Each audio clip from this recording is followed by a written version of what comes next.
एक दिन माता यशोदा दही मथ कर माखन निकाल रही थी कि अचानक माँ को आनंद देने के लिए बलराम और श्याम उनके निकट पहुंच गए। कन्हैया ने माँ की चोटी पकड़ ली और बलराम ने मोतियों की माला। दोनों माँ को अपनी तरफ खींचने का प्रयास करने लगे। बलराम कहते, माँ पहले तुम मेरी सुनो, और कन्हैया कहते थे, नहीं माँ, पहले तुम्हें मेरी सुननी पड़ेगी।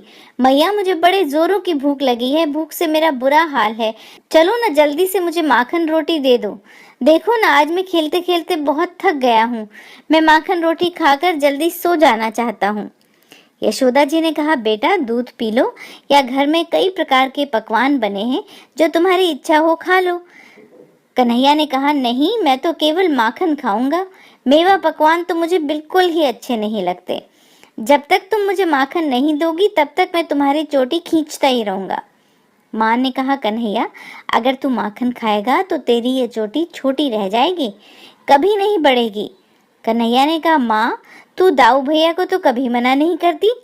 वो तो जब भी मांगते हैं तू उन्हें माखन रोटी दे देती हो, तो मुझे क्यों नहीं दे रही हो?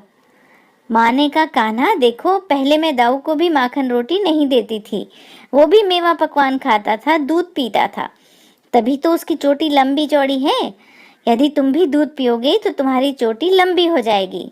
जाओ मेरे लाल, अच्छे बच्चे जिद नहीं करते। जाकर पद्मगंधा गाय का दूध रखा है, पी लो।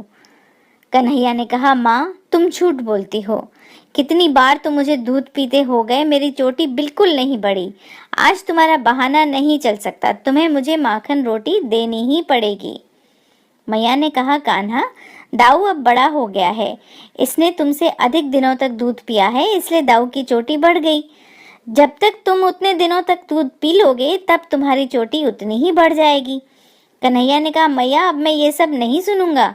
तुम साफ साफ बताओ, मुझे माखन रोटी देती हो कि नहीं? यदि तुम माखन रोटी नहीं दोगी तो मैं आज से तुमसे नहीं बोलूंगा, ना ही तुम्हारी गोद में आऊंगा। अब दाऊ ही तुम्हारे पुत्र हैं, मैं भला तुम्हारा क्या लगता हूँ?